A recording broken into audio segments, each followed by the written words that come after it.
से चर्चा करेंगे। तो सर, आज हम लोग पहला सवाल लेते हुए, जी जी, बिहार में शराबबंदी का निर्णय सही था या गलत था? बहुत अच्छा सवाल आपने पूछा सर। पहले तो आपको बहुत बहुत धन्यवाद कि आप बिहार के ज्वलंत मुद्दों के ऊपर ध्यान केंद्रित कर रहे हैं। बिल्कुल। इसके लिए आपका बहुत बहुत धन्यवाद सर।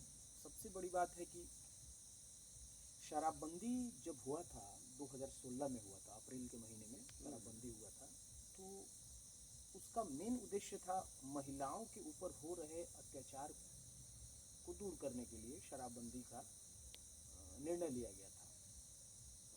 बिल्कुल सही बात तो है। कहीं ना कहीं सर, नीतीश कुमार के नियत और नीतियों में कहीं से कोई कमी नहीं थी। इसको मैं नज़रअंदाज नहीं कर सकता हूँ, एक बिहारी होने के नाते, और एक मैं ग्रामीण समाज से आता हूँ। मैंने इसका इम्पैक्ट देखा है, बैड इम्पैक्ट मैंने देखा है। शराब पी करके आए दिन रोडों पे एक्सीडेंट होते थे। रोड पे एक्सीडेंट है, हाँ, महिलाओं घर को में लोग मारपीट है, हाँ, मारपीट हुआ करती थी। तो गाली गलौज है, जी, महिलाओं के साथ रेप, बलात्कार, हाँ, गुंडागर्दी, रोड पे छिनतई, भिन्न भिन्न प्रकार के सामाजिक, एकदम जी असामाजिक बिल्कुल, तत्वों का बोलबाला हो रखा था। जी बिल्कुल बिल्कुल। तो कहीं ना कहीं सर, इसका प्रॉस और कॉन्स दोनों है। प्रॉस ये रहा कि आपने जो कहा कि नो डाउट सड़क पे आए दिन थाना में भीड़ लगी रहती थी। शराब पी करके लोग लड़ाई करके थाना में पहुंच हंगामा जाते थे। करके पहुंच छोटे जाते छोटे थे। हॉस्पिटल में एक्सीडेंट की केसेस, मतलब बहुत बहुत तरह से शराबबंदी की वजह से बहुत सारा बेनिफिट भी हुआ है। 2016 में जब शराबबंदी हुई थी, तो 2015-16 के वित्तीय वर्ष में शराब से जो रेवेन्यू आया था वो लगभग 3,000 समथिंग, 3,000 के आसपास, अप्रॉक्स 3,000 के आसपास वो उसका रेवेन्यू जनरेट हुआ तीन था। हजार करोड़ 3,000 करोड़ में 3,000 समथिंग, कुछ और 100-200 के आसपास होगा, लेकिन 3,000 करोड़ में अप्रॉक्स मान के चल रहे हैं। तो उतना रेवेन्यू बिहार को मिला था। तो सर, एक चीज़ तो ये है कि एक तरफ हमारे बिहार की महिलाओं के उत्पीड़न को दूर करने के लिए ये बहुत बड़ा निर्णय जब लिया गया, तो रेवेन्यू इसके आड़े नहीं आ रहा था। चलिए, इसका मैं ये इस प्रॉस था, कुछ कॉन्स भी है। तो इस तरीके से देखा जाए तो 10 साल होने जा रहा है। 2026 अप्रैल में 10 साल हो जाएगा शराबबंदी को लिए हुए। बिल्कुल। तो इस वजह से, इस तरीके से देखा जाए तो 10 साल में इसको 3,000 से 10 का मल्टीप्लिकेशन कर रहे हैं तो अप्रॉक्स 30,000 तीस करोड़ के हजार आसपास करोड़ हो के जाएगा। आसपास।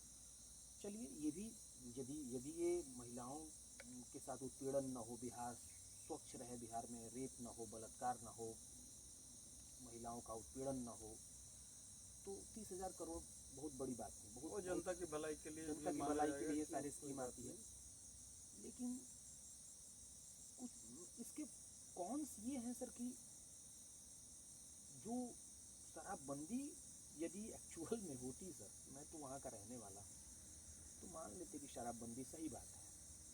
लेकिन शराबबंदी तो, हाँ, एक कानून जरूर आया जिसके आड़ में डर एक हुआ, डर हुआ आम वहाँ जनमानस तक, डर वहाँ हुआ। तक छुप छुप के पीते, हाँ, खुलेआम नहीं, खुलेआम बेच भी नहीं सकते। हाँ, जो भी है छुप छुपा के करना है। लेकिन बिक तो रहा है सर। बिल्कुल। मतलब दुकानें बंद है, होम डिलीवरी चालू है, दुकानें बंद है, मिल तो रहा है। जो 100 रुपए में दारू शराब मिलता था वो 300-500 में मिल रहा 300-500 है। मिल रहा है। तो इसकी आड़ में जो है ना, वो जहरीली शराबें भी मिल कर लोगों को इससे मरना भी पड़ रहा है। अभी कुछ दिन पहले हाँ, कई लॉसेस देखा छपरा हूँ मैं जिला इससे से भी न्यूज संबंधित। आपने सुना होगा कि 1,000, 100, 200 लोग एक साथ मर गए थे। तो नीतीश कुमार जी उस समय हंसते हुए अपने पॉकेट में हाथ डालते हुए बोला था कि जो पिएगा वो मरेगा। खैर, चीफ मिनिस्टर को एक ऐसी बात नहीं कहनी चाहिए, क्योंकि किसी की जान माल की हत्या होती है तो उसका एक घर का आदमी चला जाता है, तो उसकी संवेदना में कुछ अच्छी बातें ना बोल करके एक जली कड़ी कड़ी बातें नहीं कहनी चाहिए। खैर, हम उनके, वो हमारे, हम लोगों के नेता हैं, चीफ मिनिस्टर हैं, वो जो कह रहे हैं वो अपने अनुसार जो भी कह रहे हैं उस पर हम कमेंट नहीं कर रहे हैं। ये बातें हैं सर। दूसरी बात ये है कि शराबबंदी सही में यदि देखा जाए तो शराबबंदी होने से क्या हुआ है, हुआ ये है कि एक तो सूखा नशा का भरमार आ गया है। ब्राउन शुगर से हाँ लेकर हाँ के हाँ, आप कह सकते हैं चरस, गांजा, चरस, हेरोइन, गांजा, ये जो हीरोइन। इस टाइप के जो होते हैं, इसका मतलब बहुत बड़े पैमाने पे खेत के खेत, और मतलब सबसे ज़्यादा तो यूथ इसमें प्रभावित हाँ, हो रहे यूथ हैं। प्रभावित हो रहा है। और इससे इससे कितना बड़ा, मतलब लार्जर स्केल पे बैड इम्पैक्ट जो सोसाइटी के अंदर हो रहा है।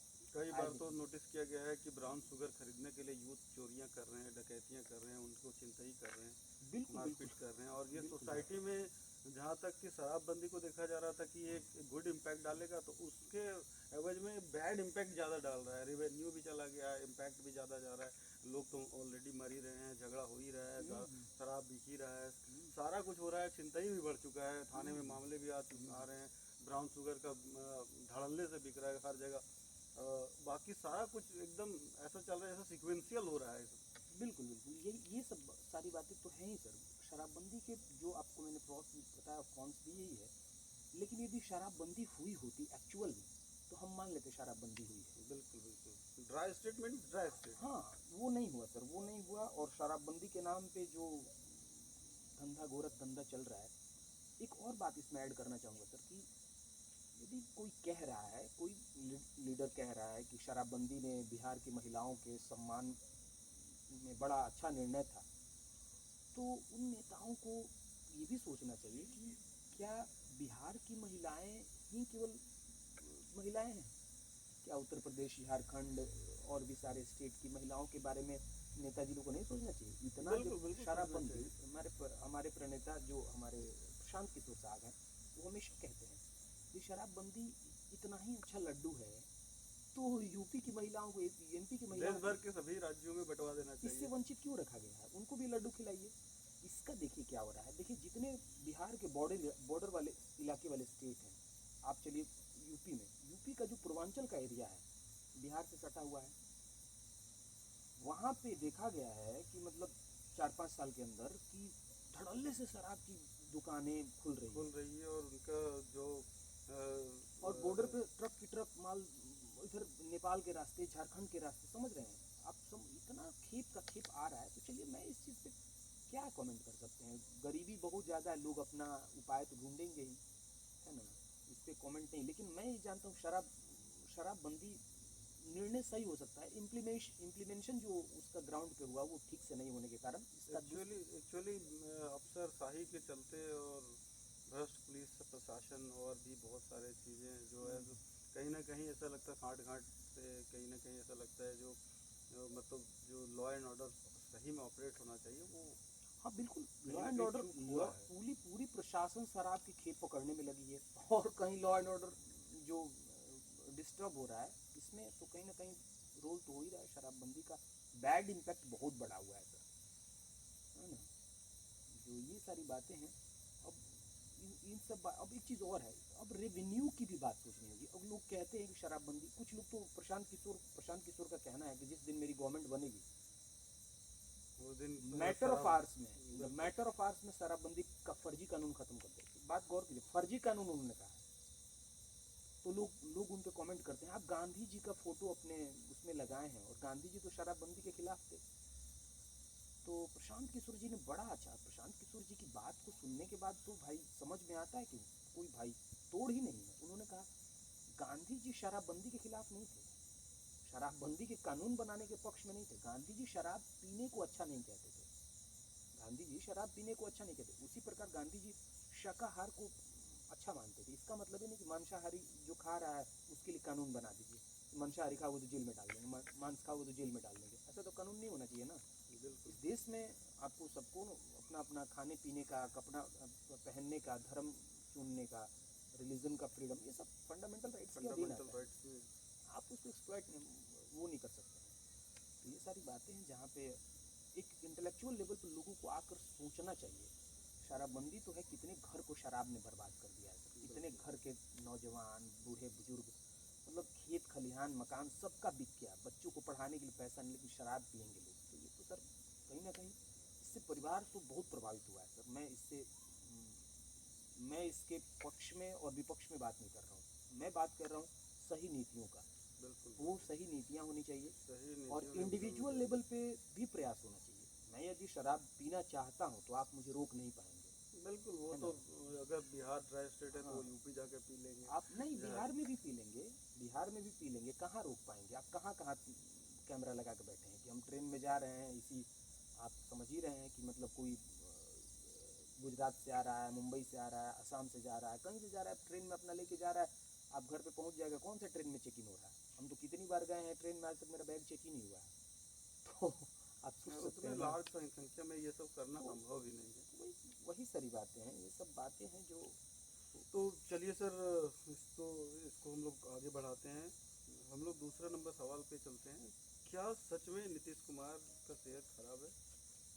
सर ये तो आम जनता के बीच में ये प्रश्न है, क्योंकि जिस तरीके से नीतीश कुमार अ, नीतीश कुमार जो, मैं एक चीज़ कहना चाहूँगा सर, इसमें कोई लेकिन परंतु नहीं है। भारत में नीतीश कुमार के जैसा नेता बहुत बहुत कम है सर, बहुत कम है। लेकिन ये बात हो गई पहले की, जब नीतीश कुमार अपने फॉर्म में थे उस समय सर नीतीश कुमार के सोच का नेता, टक्कर का नेता भारत में बहुत कम थे। एक समय की बात है जब अटल बिहारी वाजपेयी की सरकार में नीतीश जी रेल मंत्री थे, तो आपके पश्चिम बंगाल के किसी जगह पे एक ट्रेन दुर्घटना हुई थी जिसमें 200-250 लोग मर गए थे। नीतीश कुमार ने एकदम आगे बढ़ करके अपना रिस्पॉन्सिबिलिटी लेते हुए कि मेरे रहते हुए ये घटना हुई है, मैं कैसे इस पद पे रह सकता हूँ, उन्होंने त्याग पत्र दे दिया था। और त्याग पत्र दे करके मतलब बोले कि मैं इस पद पे नहीं रह सकता। वो नीतीश कुमार थे। मोदी जी के मतलब पक्ष में नहीं, वो अडवाणी के खेमे के लीडर हैं नीतीश जी, अटल जी के खेमे के लीडर हैं, मोदी जी के पक्ष में नहीं थे। उन्होंने अकेले मोदी जी को चैलेंज कर दिया था कि बिहार में नहीं घुसने देंगे। बहुत सारी बातें हैं, इस पर हम नहीं जाना चाहते हैं, कोई बात नहीं। लेकिन बस नीतीश सेहत कुमार के की आज बारे की में जो भी स्थिति चर्चा है, करते हैं। आज की जो स्थिति है सर, लोग तो कह रहे हैं अलग अलग बातें कह रहे हैं कि उन्हीं के लोगों ने उन्हीं के साथ कुछ कर दिया है, या ये मैं इस पर बिलीव नहीं कर रहा हूँ। लेकिन आम जनता में जो बातें हैं वो ये कि इनकी छवि को धूमिल करने के लिए, क्योंकि ये बहुत बड़े लीडर हैं सर। मान लीजिए कि उनका सेहत खराब है और किसी चेयर पे बैठे हैं, तो डिसीजन कौन ले रहा होगा? ये बहुत बड़ी बात है ना, डिसीजन आखिर में कौन ले रहा है? तो बहुत से लोग तो कह रहे हैं कि उनके इर्द गिर्द के ऑफिसर्स या कुछ मंत्री ही डिसीजन ले रहे हैं, जिसकी वजह से आए दिन कुछ गलत निर्णय हो जा रहे हैं, है ना। तो नीतीश कुमार कभी अपने निर्णयों में गलत नहीं, बर्दाश्त ही नहीं करते थे।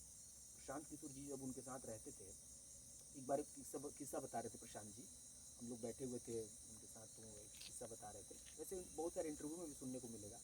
तो बता रहे थे कि जब एक बार छत पे रात में डिनर करने के बाद प्रशांत जी और नीतीश कुमार टहलने गए,